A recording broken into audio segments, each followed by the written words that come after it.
2016년 12월 20일 예수님의 메시지 말씀 요한계시록 4장 1절 2일 후에 내가 보니 하늘에 열린 문이 있는데 내가 들은 바 처음에 내게 말하던 나팔 소리 같은 그 음성이 가로되 이리로 올라오라 이후에 마땅히 될 일을 내가 내게 보이리라 하시더라.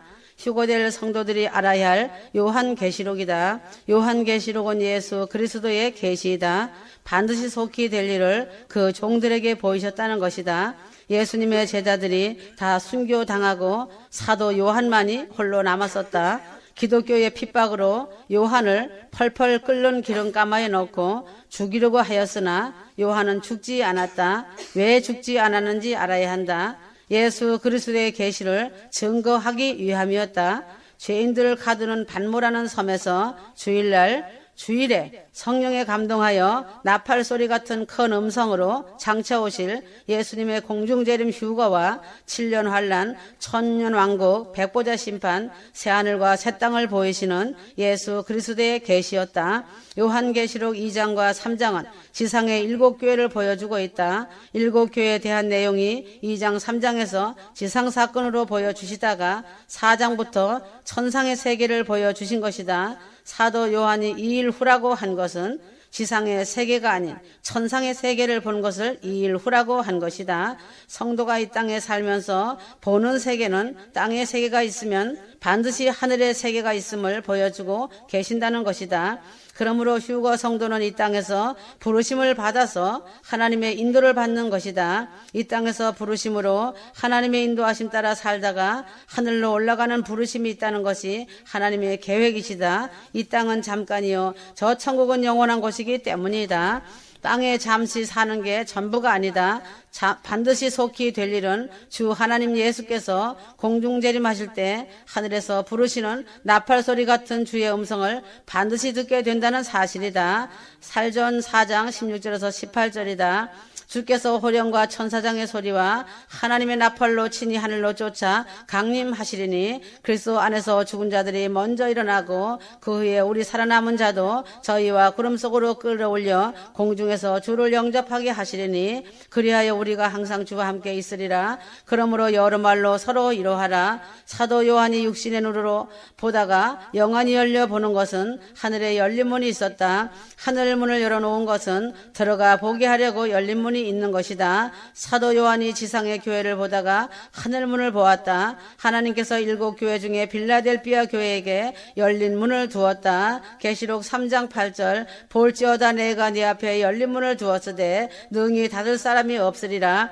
내가 내 행위를 아노니 내가 적은 능력을 가지고도 내 말을 지키며 내 이름을 배반치 아니하였도다. 예수님께서 빌라델비아 교회에 열린 문을 두었다는 것이다. 예수님 공중 휴거가 가까웠는데 예수께서 지금 이 세상에도 빌라델비아 교회 같은 공중재림 공중휴거 교회를 세우시고 친히 예수님 메시지 말씀을 한 글자씩 불러주시며 말씀을 기록하게 하시는 교회가 있다. 그곳이 바로 하늘빛 무형교회다. 하늘빛이란 하늘문이 열려있다는 뜻이다. 하늘빛 무형교회 주인은 사람이 아니다. 주 예수 그리스도께서 주인이 되셔서 통치하시고 운행해 나가시는 교회이다. 하늘빛 무형교회는 초대교회 같은 교회다. 초라하고 볼품없는 교회지만 보화 같은 곳이다. 적은 능력을 가진 교회이며 예수님의 메시지 말씀과 성경 말씀을 그대로 읽고 들으며 순종과 사랑으로 지키는 교회이다. 예수 그리스도의 이름을 배반하지 않은 교회이다. 가정 천국을 이루고 내 이웃을 내 몸처럼 사랑하고 섬기고 나누는 교회이다. 하늘빛 무형교회 하나님께서 열린 문을 두셨다. 아주 초라한 교회이며 무명한 교회이다. 작은 교회이며 소수의 휴거 신부들이 무르익은 첫 열매들이다. 소수의 휴거 신부들이지만 얼굴에 빛이 흐르고 사랑으로 순종으로 하나 된 아름다운 신부들이 있는 교회이기 때문에 열린 문을 두시고 행하시고 계신다. 신부 단장이 아름답게 준비된 빌라델비아 같은 하늘빛 무형교회다. 그래서 하늘빛 무형교회는 문이 문이 열려있는 열매가 풍성한 교회로서 나의 기쁨이고 즐거움 있는 교회이다. 나의 사랑을 받고 있는 교회이다. 무르익은 신부들이 공중휴거를 기다리며 열린 문을 향하여 그날을 손꼽아 기다리고 있다. 하늘의 열린 문을 바라보므로 하늘에 큰 소망을 두고 있다. 이제는 하늘의 열린 문을 향하여 나팔소리 같은 큰 음성을 들을 시간이 임박하며 이리로 올라오라 하는 시간이 임박하다는 것을 기대하여야 한다.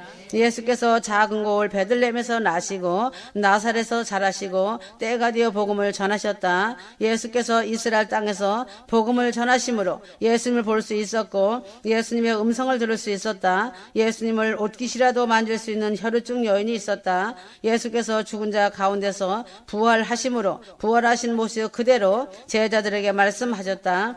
제자들은 40일간 부활하신 예수님 말씀을 들을 수 있었다. 예수께서 제자들과 함께 감람산으로 올라가셔서 보는 앞에서 말씀하셨다. 지상에서 마지막으로 듣는 예수님의 음성이었다.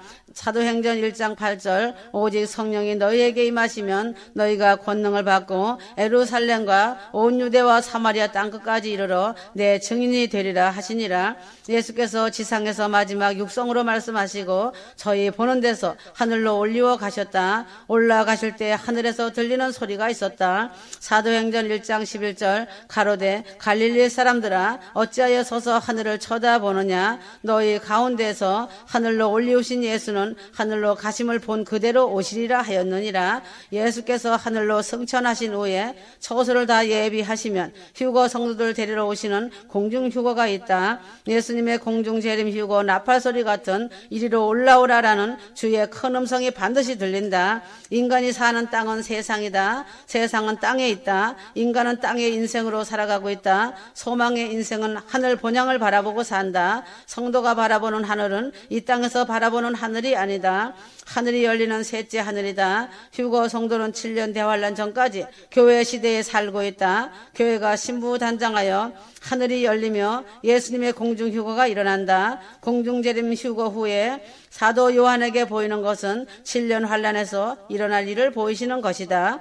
하늘은 첫째 하늘, 둘째 하늘, 셋째 하늘이 있다. 첫째 하늘은 육안으로 보이는 하늘이지만 육안으로 보이는 하늘만 있지 않다. 둘째 하늘이 있는데 둘째 하늘은 첫째 하늘 위에 우주 공간을 뜻한다. 셋째 하늘이 있다. 사도 바울이 경험한 하늘은 셋째 하늘을 보는 것이었다. 하나님 아버지가 계신 곳이다. 주기도문에 하늘에 계신 우리 아버지여 하늘은 셋째 하늘이다. 고린도후서 12장 1절 내가 그리스도 안에 있는 한 사람을 아노니 14년 전에 그가 셋째 하늘에 이끌려 간 자라. 믿음으로 사는 자가 가야 할 하늘은 셋째 하늘 시온 예루살렘성이다.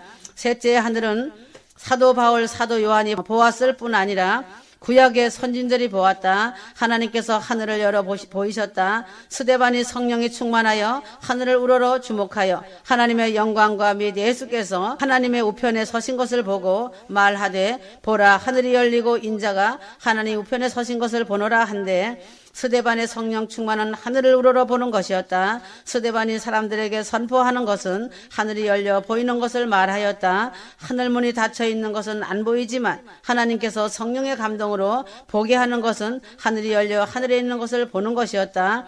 스데반이 보는 것은 보좌에 앉아 계신 이를 본 것이 아니라 서 계신 예수님을 보았다. 구약 시대에도 하나님께서 셋째 하늘을 열어 보이셨다. 에스겔 선지자에게도 하나님의 권능이 임하니 하늘이 열려 하나님의 이상을 보는 것이었다. 에스겔 선지자는 하늘이 열려있는 특별한 것을 보게 되었다. 하늘에 있는 보좌 중심으로 동서남북으로 있는 네 생물을 보았다.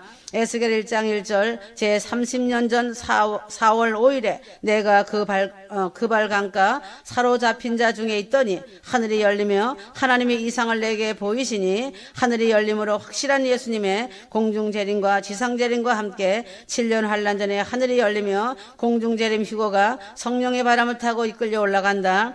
하나님께서 하늘을 열어 보이시기 전에 요한은 지상의 교회를 보았다. 하늘이 열리면서 이후로 하나님께 보이는 것은 천상의 세계로 천상의 거룩한 예배를 보았다. 지상의 교회에서 드리는 예배만 있는 것이 아니라 하늘의 거룩한 예배가 있다. 요한계시록에는 하늘이 2번 열리는 것을 볼 수 있다. 첫 번째 열리는 하늘을 보이는 것은 예수님의 공중재림 휴거로 신부된 교회가 단장하여 올라가는 의미이다. 첫 번째 하늘의 열림으로 계시록 4장부터 19장까지 교회라는 단어가 한 번도 나오지 않는다. 계시록 6장부터 19장까지는 7년 대환란 기간이다. 그러므로 7년 대환란 전에 교회 시대는 막을 내리는 것이다. 교회 시대가 끝난다는 것은 7년 대환란 전에 성도의 공중 휴거가 확실하게 있다는 사실이다. 첫 번째 하늘문이 열리는 것은 예수께서 천사들을 보내시어 예수님의 데려가심을 기다리는 신부된 교회를 끌어올려 하늘 혼인잔치에 있게 하는 것이다. 7년 대환란이 끝나갈 때 하늘이 열려 오시는 예수님의 지상 재림이시다. 계시록에 하늘이 열리는 것은 예수님이 오시는 것과 깊은 관련이 있다. 계시록 4장 1절에 하늘이 열리는 것은 예수님의 공중 휴거 재림을 의미한다면 계시록 19장 11절에 하늘이 열리는 것은 예수께서 백마를 타고 지상으로 심판하러 오시는 예수님의 지상 재림이시다. 하늘이 열려서 사도 요한에게 천상의 세계를 보이시면 놀라운 역사 하십니다. 사도 요한은 하늘이 열려 예수께서 하늘 보좌를 중심으로 보게 하셨다. 사도 요한이 지상의 세계만 보다가 하늘이 열려서 보니 하늘의 하늘 예배를 보았던 것이다. 사도 요한이 하늘의 보좌를 보았던 것이다. 계시록 4장 2절 내가 곧 성령에 감동하였더니 보라 하늘의 보좌를 베풀었고 그 보좌에 앉으신 이가 있는데 요한이 제일 처음 보는 것은 하나님의 보좌이다. 보좌라는 임금이 앉은 자리이다. 하늘 보좌는 만군의 하나님께서 만왕의 왕으로 앉은 자리이다. 보좌에 앉으시는 이는 사람의 모양 같으신 분이시다. 바로 예수님이시다. 에스겔 1장 26절 하늘의 중심은 하나님이 앉으시는 보좌이시다. 참선지자 미가야가 하늘이 열려 보이는 것을 하늘의 보좌였다. 그 보좌에 여호와가 앉아 계신 것을 보았다. 왕상 22장 19절 미가야가 가로되 그런즉 왕은 여호와의 말씀을 들으소서 내가 보니 여호와께서 그 보좌에 앉으셨고 하늘의 만군의 그 좌우편에 모시고 서 있는데 하였다. 두 번째 요한이 본 것은 24보좌들이다. 또 보좌에 둘러 24보좌들이 있고 그 보좌들 위에 24장로들이 흰옷을 입고 머리에 금멸주관을 쓰고 앉았더라. 계시록 4장 4절 가장 높은 보좌에 예수께서 앉아 계시고 예수님 보좌에 둘러 24보좌들의 24장로들이 금멸주관을 쓰고 앉아있다. 24장로는 거룩한 성도들이다. 천사를 장로라 하지 않는다. 장로는 하나님께서 지명하여 세운 거룩한 성도들이다. 장로란 하나님의 특별한 부르심을 받아 지도하는 자를 두고 말한다. 24장로는 구약을 대표하는 12지파와 신약을 대표하는 12사도이다. 24장로가 12지파와 12사도인 것을 증거하는 말씀이 계시록 21장 12절에서 14절이다. 하나님의 보좌와 보좌들이 있어 보좌들의 이름이 있으니 12지파의 이름이 있고 12사도의 이름이 있다. 24장로가 금멸유관을 쓴 것은 변질되지 않은 믿음을 가진 자의 표시이다. 금은 불 가운데서 정련되어 나온 변하지 않는 믿음이다. 시간이 지나도 변함이 없는 것이 금이다. 그래서 금 같은 신부가 되라고 한 것이다. 진리의 성경 말씀과 예수님의 메시지 말씀은 변함없는 진리의 말씀이다. 믿음은 변질되지 말아야 한다. 세세토록 살아있는 것이 하나님의 말씀이다. 사도 요한이 세 번째 본 것은 보좌 주위에 네 생물이 있다. 계시록 4장 7절 그 첫째 생물은 사자 같고 그 둘째 생물은 송아지 같고 그 셋째 생물은 얼굴이 사람 같고 그 넷째 생물은 날아가는 독수리 같은데 하나님의 말씀은 구약이나 신약이나 일치하다.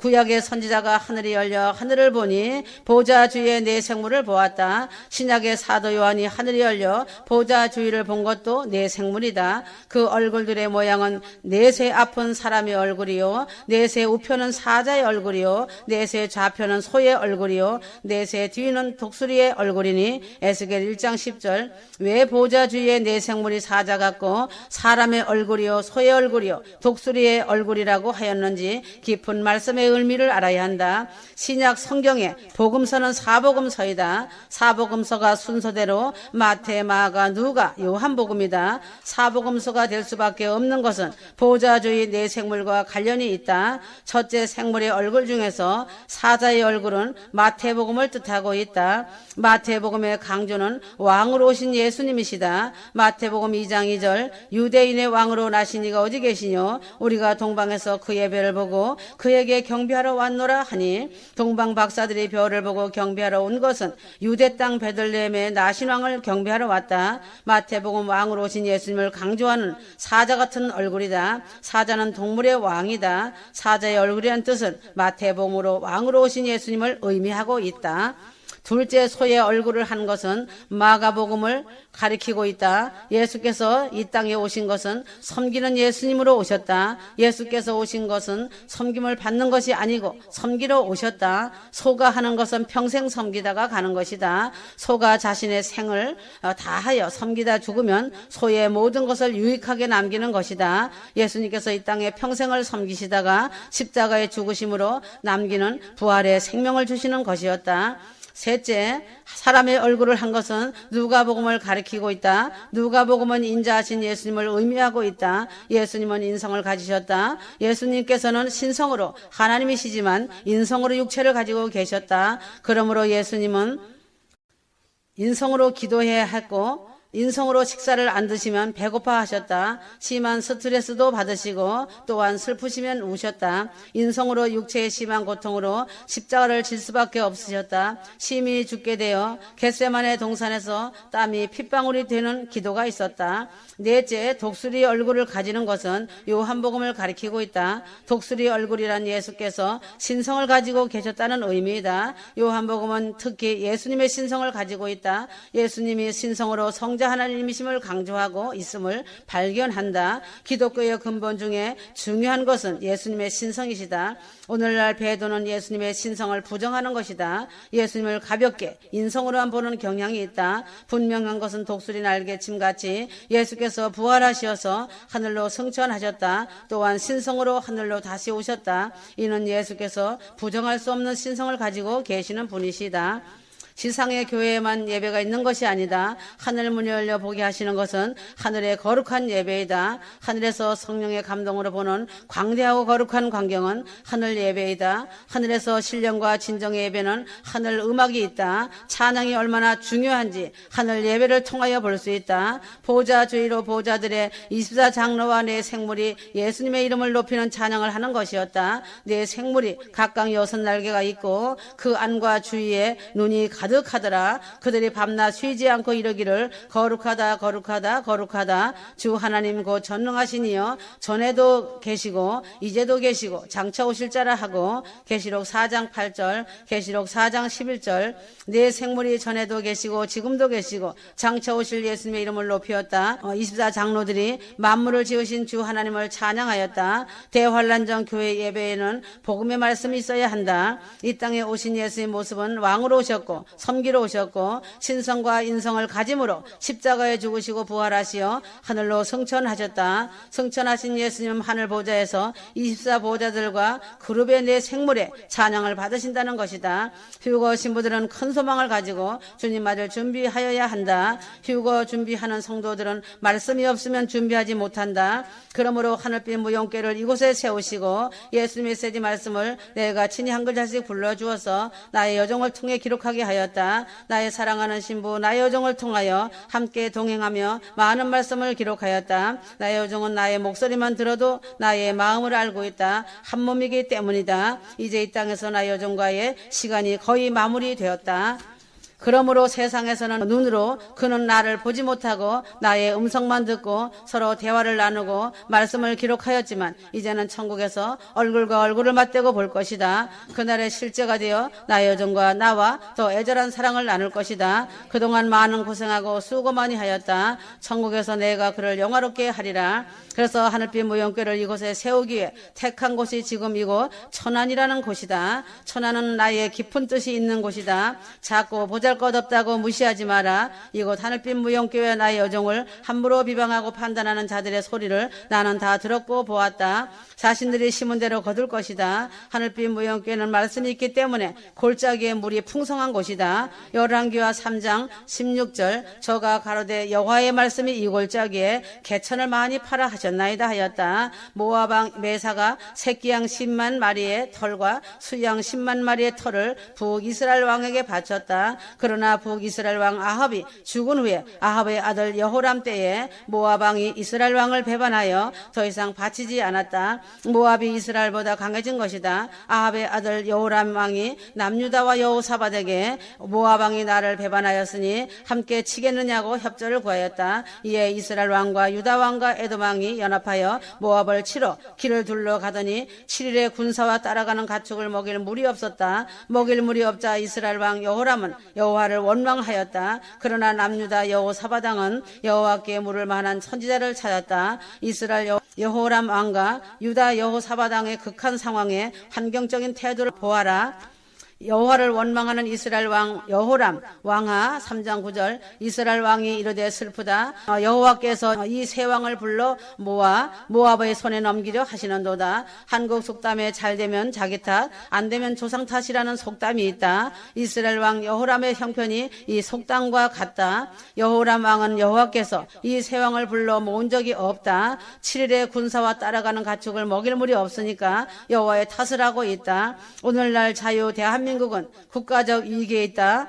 잘 되면 자기 탓, 안 되면 정부 탓으로 돌리고 있는 상황이다. 이스라엘 왕은 7일에 물이 없으니까 여호와의 탓으로 원망하였다. 이스라엘 자손이 애굽을 나오는 날부터 안 되면 모세 탓으로 돌렸다. 안 될 때 자신의 잘못을 돌아보고 하나님께 구하는 자가 되어야 한다. 잘 되거나 안 되거나 하나님께 감사하는 자가 되어야 하나님의 말씀이 있다. 유다 왕 여호사밧이 여호와께 물을 만한 선지자를 찾았다. 여호사밧이 이르되 우리가 여호와께 물을 만한 여호와의 선지자가 여기 있느냐 하는지라. 이스라엘 왕의 신하 중에 한 사람이 대답하여 이르되 전에 엘리야의 손에 물을 붓던 사밧의 아들 엘리사가 여기 있나이다. 왕하 3장 11절 이스라엘 왕은 극한 어려움에서 여호와를 원망하였다. 그러나 유다 왕 여호사밧은 먹일 물이 없는 극한 상황에서 여호와께 물을 만한 여호와의 선지자를 찾았다. 문제의 사건이 터졌을 때 어렵고 힘들면 남을 원망한다. 휴거 성대의 올바른 신앙 태도는 하나님께 물어보는 거룩한 습관이 되어야 한다. 여호사밧의 장점은 어려운 문제를 만날 때마다 하나님께 물어보는 것이다. 북이스라엘 아합 왕과 남유다 여호사밧 왕의 신앙의 모습을 보아 알아야 한다. 아합 왕이 유다의 여호사밧 왕에게 협조를 구하였다. 아람 나라를 함께 치러 가자는 것이었다. 그러나 여호사밧은 먼저 여호와의 말씀이 어떠한지 물어보자는 것이었다. 아합 왕은 400명의 선지자를 불렀다. 이들은 거짓 영이 들어간 거짓 선지자들이었다. 400명의 선지자들은 이구 동성으로 아합 왕이 올라가서 싸우면 100% 이긴다고 거짓 예언을 하였다. 여호사밧 왕은 영들의 분별력이 있어 이외에 선지자가 없느냐고 물었다. 아합 왕은 선지자 미가야가 있는데 미가야는 길한 일을 예언하지 않고 흉한 일만 예언한다는 것이었다. 그래서 그는 미움을 당한다는 것이다. 오늘날 성도의 나약함은 좋은 말만 듣고 꾸짖는 것을 듣기 싫어하는 것이 문제이다. 세상에 속해 있는 목사들은 자신의 교인들에게 좋은 말만 골라서 하고 있다. 교인들이 부담스러워하는 재림, 휴거, 환난, 심판과 회개와 경고와 죄에 관하여 말하려고 하지 않는다. 목사들이 사람을 의지하기 때문이다. 하나님을 의지하기보다 교인들을 더 의지한다. 그러므로 회개 설교, 지옥 설교, 휴거 설교를 하지 않는 것이다. 휴거를 전하면 이단이라고 비방한다. 참 선지자 미가야가 아합 왕에게 불려가 전하는 것은 여호와께 내게 말씀하시는 것 곧 그것을 내게 말하리이다. 아합 왕은 참 선지자 미가야의 흉한 예언 듣기를 싫어하여 거짓말하는 400명의 거짓 선지자들의 말만 들었다. 그리고 참된 여호와의 말씀을 전하는 선지자 미가야를 옥에 가두고 고생의 떡과 고생의 물을 마시게 하였다. 주님의 날이 가까울수록 참된 믿음을 지키는 자들이 불이익을 당하는 세대에 살고 있다. 오늘 이 세대는 교회가 들어야 할 것은 성령이 있는 때에 따라 양식을 먹어야 산다. 생명이 살아있는 성령의 말씀을 먹는 자들이 영생을 얻는다. 지금 이 시대는 성령의 말씀이 없는 거짓 설교가 난무하고 있다. 거룩한 휴거 성도들은 오직 깨어있어 정신을 차리고 기도해야 한다. 아합 왕이 선지자 400명의 말만 듣고 전쟁에 나갔다. 그것도 변장하여 나갔다. 하지만 적군의 한 사람이 무심코 활을 당겨 쏜 화살이 이스라엘 왕 아합을 맞추어서 부상당하니 상처에 피가 흘러 결국 죽고 말았다. 지금은 교회가 다 교회가 아니다. 분별하지 못하면 죽는다는 사실이다. 여호사밧이 이르되 여호와의 말씀이 그에게 있도다 하는지라. 이에 이스라엘 왕과 여호사밧과 에돔 왕이 그에게 내려가니라. 왕하 3장 11절 하나님의 말씀이 없는 연합은 물이 없는 곳으로 가는 죽음의 길이다. 하나님 말씀 없는 행진은 자신도 힘들고 상대방도 힘들게 한다. 여호사밧의 현명함은 극한 위기가 왔을 때 하나님 말씀이 있는 곳으로 갔다는 것이다. 하나님 말씀이 있는 곳으로 함께 가는 것은 자신도 살고 다른 사람들도 살리는 것이다. 하나님의 말씀이 없는 곳에는 기근을 불러오는 것이 된다. 하나님의 말씀이 없는 북한에는 심한 기근에 굶주림, 학대, 가난, 심한 고문과 죽음만 있을 뿐이다. 물이 없어 가람보다 더 심한 기근은 영생의 말씀이 없는 기근이다. 아모스 8장 11절 주 여호와의 말씀이니라. 보라 날이 이를지라 내가 기근을 땅에 보내리니 양식이 없어 주림이 아니요 물이 없어 가람이 아니요 여호와의 말씀을 듣지 못한 기갈이라 하였다. 사람의 미혹에 이끌려 유일신이 아닌 다신교를 따라가고 헛된 예언과 미혹에 끌려 보이는 현상을 쫓지 말아야 한다. 하나님의 말씀을 귀담아 들으며 말씀을 붙잡아야 산다. 성경 말씀과 예수 메시지 말씀이 자신 안에 새기며 가야 영혼의 양식이 있고 자신 안에 영혼의 생수를 마실 수 있다. 자신 안에 깊은 말씀이 우물이 있어야 목마르지 않다는 것이다. 요한복음 4장 14절 예수께서 대답하여 이르시되 이 우물을 마시는 자마다 다시 목마르려니와 내가 주는 물을 마시는 자는 영원히 목마르지 아니하리니 내가 주는 물은 그 속에서 영생하도록 솟아나는 샘물이 되리라. 사마리아 여인이 예수께서 주시는 물을 마시니 그 속에서 샘솟는 기쁨의 복음이 넘쳐난 것처럼 그 마음속에 목마름이 그치고 기쁨이 넘쳤다. 예수님께서 사마리아 여인에게 예배에 관하여 말씀해 주셨다. 예배하는 자는 성령과 진리로 예배해야 한다고 하셨다. 자신의 몸을 하나님이 기뻐하시는 예배에는 성령이 계시는 예배이다. 요한복음 4장 23절 삼위 하나님께서 예배하는 자들은 자신의 몸을 드리는 영적 예배이다. 신령과 진정이 없는 위장된 예배를 경계해야 한다. 예배에 하나님 말씀이 있어 성령이 있는 예배 교회가 되어야 한다. 말씀이 없는 자들과 함께하여 혼합된 것을 따라가는 것은 물이 없는 메마른 기근이다. 엘리사가 이스라엘 왕 여호람을 책망하였다. 여호람의 부친은 아합이고 여호람의 모친은 음녀 이세벨이다. 아합 왕과 이세벨이 악하여 바알신 태양신 숭배와 아세라 여신 숭배를 하였다. 하나님 말씀이 아합 왕과 이세벨에게 없으니 이스라엘 땅에 3년 반 동안 비가 오지 않았다. 아합이 죽고 아들 여호람이 왕이 되어 다스리지만 우상 숭배의 죄를 따라 향하고 떠나지 아니하니 다른 왕들과 연합하여도 말씀이 없어 물이 없는 곳에 있게 되는 것이다. 수많은 대형 교회에 물이 많이 있다고 생각하면 착각하는 것이다. 대형화된 곳에 하나님의 말씀이 충만하다고 생각하지 마라. 누룩이 섞여진 기근의 말씀이 만연한 곳이다. 유다왕 여호사밧의 얼굴을 하나님은 보셨다. 그 마음의 중심을 보시고 은혜와 사랑과 긍휼을 부어주셨다. 하나님께서 말씀하시면 하나님의 말씀을 구하는 자에게 얻게 하시고 찾는 자에게 찾게 하시고 문을 두드리는 자에게 열어주신다고 하셨다. 이스라엘 여호람 왕은 극한 위기의 상황이 왔을 때 하나님의 말씀을 구하지 않고 여호와를 원망하였다. 이스라엘 왕 여호람은 하나님의 기적이 없었다. 하나님의 기적은 하나님의 말씀을 구하는 여호사밧의 얼굴을 보심으로 성령의 물이 있게 하셨다. 한국과 북한을 보면 그대로 알게 된다. 김일성과 이승만 대통령의 차이가 확연히 드러난다. 하나님의 말씀이 없는 김일성은 장차 망할 장망성이 기다리고 있고 하나님의 말씀이 있는 이승만 대통령에게는 하나님의 기적 대한민국이 건국되었고 고센 땅이 되었다. 재림의 종주국이 되었다. 왕하 3장 16절 그가 이르되 여호와의 말씀이 이 골짜기에 개천을 파라 하셨나이다. 여호와의 말씀이 있는 곳에는 물이 흘러넘친다. 하늘빛 무용께는 예수 메시지 말씀이 흘러넘치는 곳이며 성령의 말씀이 물이 흘러 전세계 휴거 신부들을 신부를 기름등불 준비시켜 영원한 예루살렘 성으로 영광의 그날에 꽃마차 황금마차로 곱게 데려가신다. 다수인 무용교회지만 하늘문이 열린 교회이며 하늘빛이 비치는 신부단장 교회이다. 복받은 자들이 모인 곳이다. 추수의 단을 풍성하게 거둔 교회이다. 하나님의 말씀이 살아있는 교회이다. 빛난 교회이며 하나님의 기쁨과 자랑하시는 교회이다. 기쁨이 생수가 충만한 교회이다. 하늘빛 무용교회는 물이 마르지 않는 성령 충만한 기름진 기쁨의 교회이다.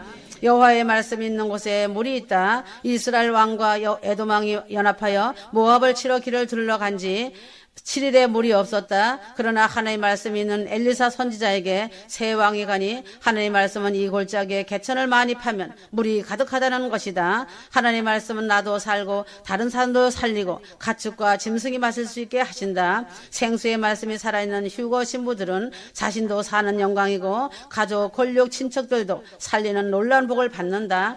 마지막 시간대이다. 하나님 말씀을 귀히 여기고 그 말씀에 순종과 사랑으로 충실해야 한다. 하나님의 말씀 안에 유일하게 생명과 영생이 있는 길이 열리고 하늘문이 열린다. 하나님의 말씀으로 말미암아 기름등불 준비되어 예루살렘성으로 입성하는 길이 열려있다. 하나님의 말씀이 없는 뉴 월드 오더에 하나로 묶은 적그리스도의 등장을 준비하고 있다. 정치 통합, 경제 통합, 종교 통합을 완벽하게 준비한다. 하여도 반드시 그들은 물 한 방울 없는 불이 이글거리고 타오르는 지옥으로 떨어진다는 것이다. 지금은 뉴 월드 오더의 신세계 정부가 다 준비되어 있다. 적그리스도가 나오기 직전에 와 있다. 제3성전이 곧 세워질 것이다. 대환란 직전에 휴거 신부들이 살고 있다. 휴거 신부들을 데려갈 시간대이다. 폐막식으로 마무리할 것이다. 급박한 위기의 때이며 위기 상황이다. 지금 미혹의 영들이 거세게 파도치고 있고 비판과 비난과 미혹의 유혹들이 거세게 일어나고 있으니 정신 차리고 하나님의 말씀 앞에 사랑과 순종으로 성령 충만 입어야 한다. 지식적인 정보에 눈과 귀를 닫아라. 분별하고 깨어 기도하여라. 사랑하는 신부들아 본향을 사모하여라. 이제는 휴거될 신부들이 알아야 할 나팔절의 마지막 나팔소리, 이리로 올라라 하는 나팔절의 나팔소리가 갖는 네 가지 뜻이 있다는 것을 확실하게 알아야 한다. 살전 4장 16절에서 17절 나팔소리는 사람을 모을 때 부는 것이다. 나팔소리는 전쟁을 할 때 나팔을 분다. 기드온의 300명 용사들이 한 손에는 나팔을 한 손에는 횃불을 들었다. 모래알같이 수많은 미디안과 그 연합된 무리들을 이겼다. 나팔소리는 하나님 앞에 제물을 드릴 때 부은다. 휴거의 날의 마지막 나팔소리로 이리로 올라오라고 부는 것이다. 주께서 호령과 천사장의 소리와 하나님 나팔로 친히 공중 강림하신다. 그때가 92년 10월 28일 나팔절이다. 주께서 진두지휘하시어 천사장의 소리와 하나님의 나팔로 공중 강림을 알리시고 공중 강림하시어 오신 것이다. 예수님 공중 휴거 마지막 나팔소리는 휴거되어 데려가시는 나팔소리이다. 마지막 나팔소리는 순식간에 호련히 비물체로 변화할 수 있다는 것이다. 나팔 소리가 나면 죽은 자들이 일어나 썩지 아니할 것으로 다시 살고 살아있는 자들도 변화하여 저희와 함께 구름 속으로 끌어올림을 받는 지상 최대의 휴거 사건이 되는 것이다. 고린도전서 15장 51절에서 52절 나팔 소리 같은 주의 음성이 이리로 올라오라. 계시록 4장 1절 요한계시록에 하늘이 두 번 열린다. 첫 번째 하늘이 열리는 문은 예수님의 공중 강림, 공중 휴거, 계시록 4장 1절이다. 두 번째 하늘이 열리는 문은 예수님의 지상재림이다. 계시록 19장 11절 또 내가 하늘이 열린 것을 보니 보라 백마탄 자가 있으니 그 이름은 충신과 진실이라. 그가 공의로 심판하며 싸우리라 하였다. 예수님 공중강림 공중휴거 마지막 나팔소리는 100번째 길게 부는 장엄한 나팔소리로 들리는 그 음성이 있으니 주님의 음성이시다. 주님의 음성은 거대한 힘이 있으시다. 압도적인 힘이 있으시다. 하나님께서 말씀하시면 창조가 있으시다는 것이다. 창세기 1장 3절 하나님이 가라사대 빛이 있으라 하심에 빛이 있었고 예수께서 왕으로 그리스도의 몸된 신부 왕후에게 말씀하신다. 나팔소리 같은 그 음성이 이리로 올라오라 하시니 주님의 신부들이 변화된 몸으로 하늘로 끌어올림을 받는 것이다. 계시록의 2장 3장의 교회 시대가 끝나는 것이 휴거이다. 휴거는 예비된 자들을 마지막 나팔로 모으게 하시며 예비된 땅에서는 7년 대환란이다. 이리로 올라오라. 주님의 음성으로 휴거된 이후로 사도 요한에게 보이는 것은 하늘에 될 일과 땅에서 될 일이다. 나팔절은 성취될 예수님의 공중 재림과 휴거 예표에 대해 알아야 한다. 이스라엘의 7대 절기가 있다. 이스라엘의 7대 절기는 유월절, 무교절, 초실절, 오순절의 봄절기와 나팔절, 대속죄절, 초막절의 가을절기이다. 봄절기, 유월절, 무교절, 초실절, 오순절은 이미 성취되었다. 이스라엘의 7대 절기는 전부 예수님의 예표로 보이는 절기이며 성취되는 절기이다. 유월절 흠없는 어린 양으로 오신 예수 그리스도의 십자가 죽으심이다. 무교절은 예수님께서 죽으심으로 무덤에서 3일간의 안식하셨다. 초실절 예수께서 3일 만에 죽은 자 가운데서 살아나심으로 부활의 첫 열매가 되셨다. 오순절은 오순절날 이르러 아버지 약속하신 성령 강림하신 날이다. 그러므로 유월절, 무교절, 초실절, 오순절의 봄절기가 성취되었다. 마태복음 24장 32절 무화과 나무의 비유를 배우라고 하셨다. 가을절기, 나팔절, 속죄절, 초막절을 휴거 신부는 단번에 다 이루고 휴거된다.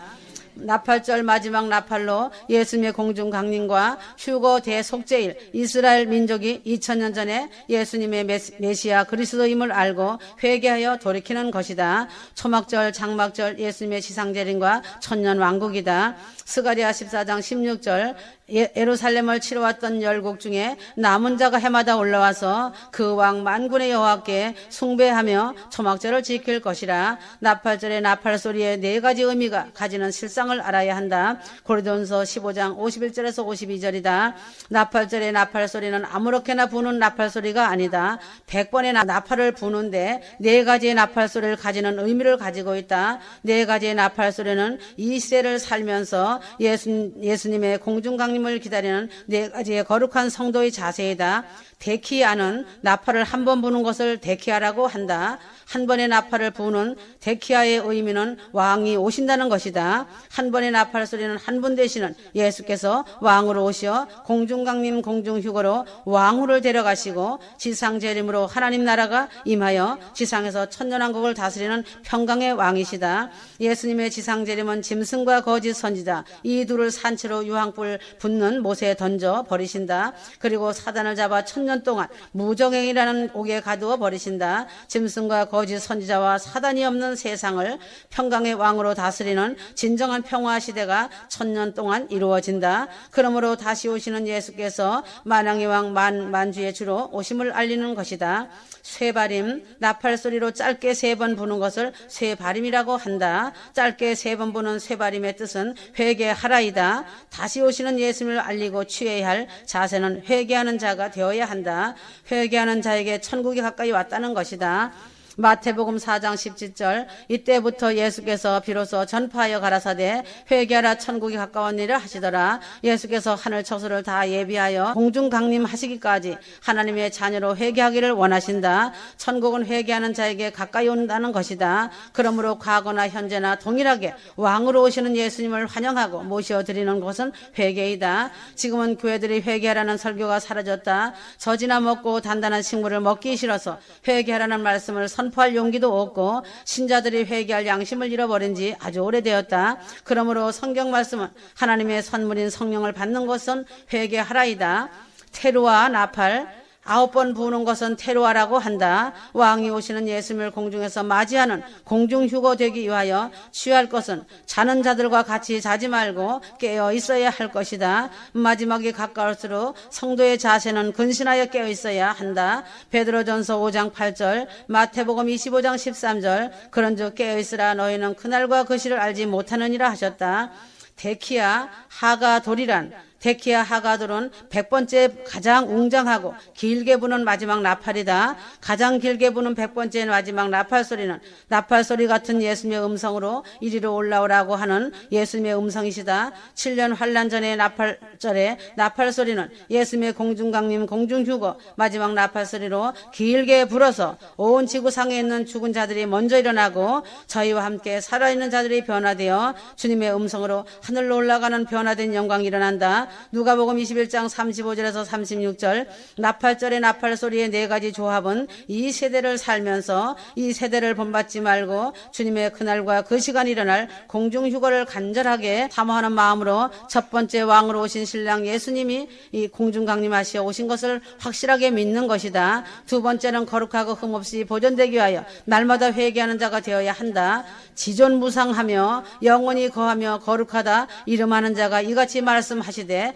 내가 높고 거룩한 곳에 거하며 또한 통회하고 마음이 겸손한 자와 함께 거하나니 이는 겸손한 자의 영을 소성케 하며 통회하는 자의 마음을 소성케 하려 함이라. 이사야 57장 15절 세 번째는 그날과 그 시간을 아무도 모르므로 깨어있어 예비하는 자가 되어야 한다. 네 번째는 주 예수 그리스도의 공중휴거를 바라보고 기다려 마지막 나팔 소리 같은 주의 음성으로 하늘에서 이리로 올라오라 하시는 주님의 음성을 듣는 복된 자가 되기를 기대하며 영원한 그날을 소망하는 자들이 되어야 한다.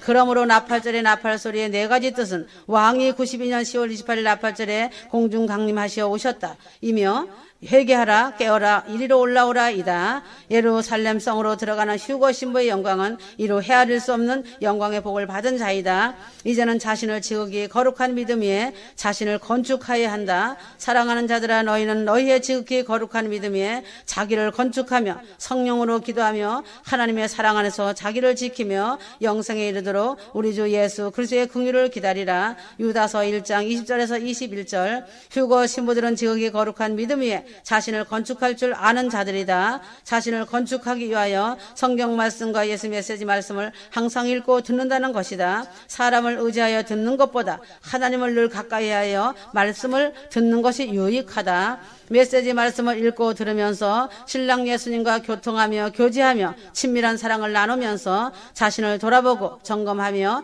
회개와 정결로 자신을 건축하는 휴거 신부들이다.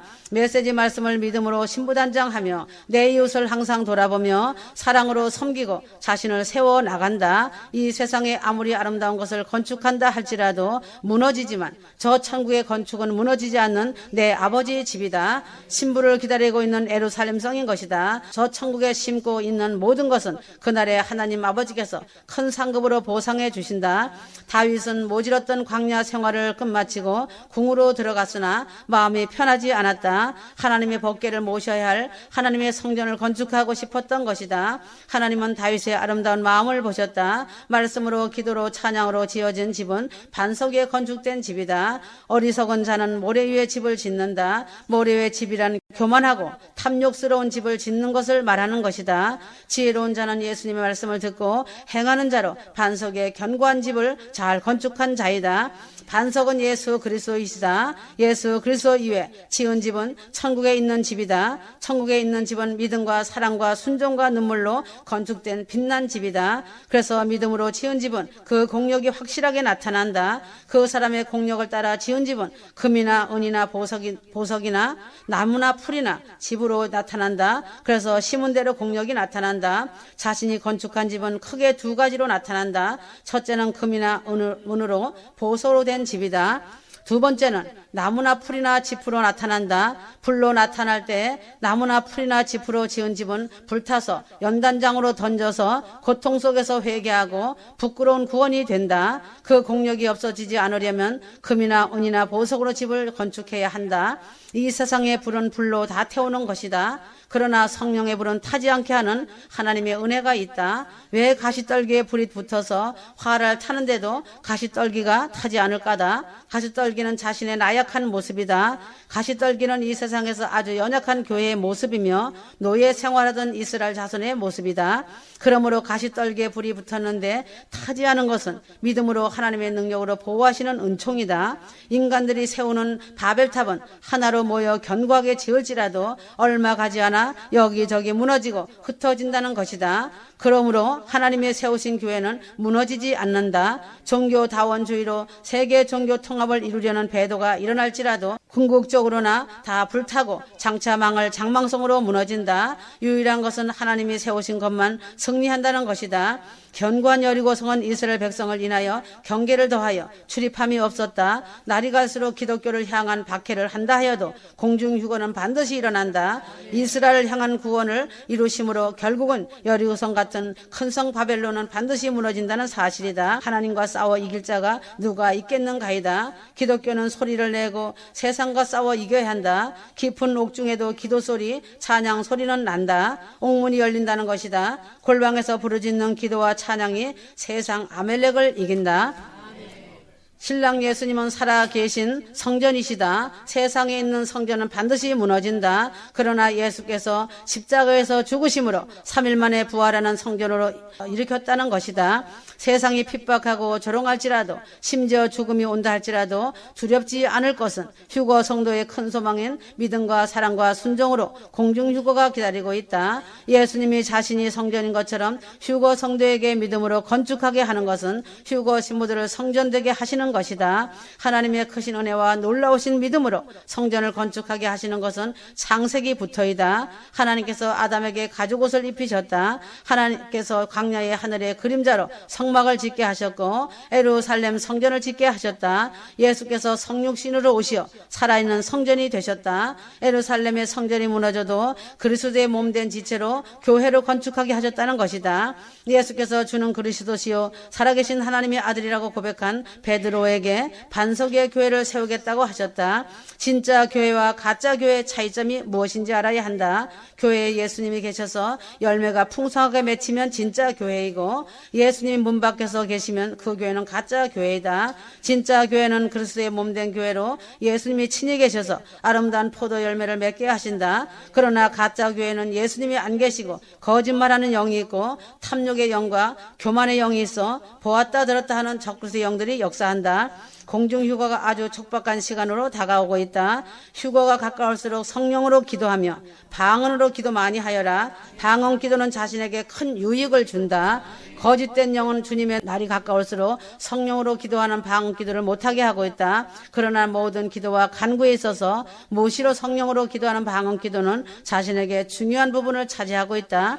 육신의 기도는 하나님의 깊은 것을 통달할 수 없다. 오직 성령으로 하나님의 깊은 것을 통달할 수 있도록 인도하는 것이 방언으로 기도하는 것이다. 진실한 마음가짐으로 기도하여라. 하나님의 사랑 안에서 믿음과 순종과 사랑으로 자신을 건축하는 자가 되어야 한다. 진리의 편에서는 그것은 성경과 예수님의 메시지 말씀을 고수하는 것이다. 진리를 지킨다는 것은 외롭고 고독한 좁은 길이다. 진리는 다수를 따르지 않고 소수를 따라간다. 진리는 절대적으로 하나이다. 진리는 다양성이 전혀 없다는 것이다. 진리는 보이는 현상을 쫓아가지 않는다.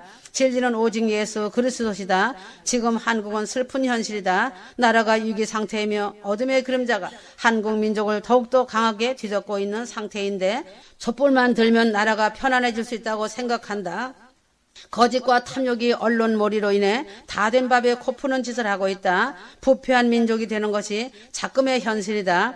박정희 대통령을 통하여 경제 부강을 이루고 줄이고 헐벗었던 이 민족이 배불리 먹으며 한국 민족의 위상을 세워주었건만 과장하여 조작하며 재림의 종주국을 조장하고 농락하는 것이 부패 언론의 실상이다. 한국 교회들아 들으라. 정신을 차려라. 회개하여라. 나라 없는 민족 없고 민족 없는 나라는 없다. 배고픔을 겪지 않은 자들이 배고팠던 시절을 어찌 알며 피비린 나는 전쟁을 겪지 않은 자들이 피를 흘리고 전쟁에서 죽은 자들의 참혹한 죽음을 어찌 알 수 있는가이다. 교회들이 손에서 핏값을 찾을 것이다.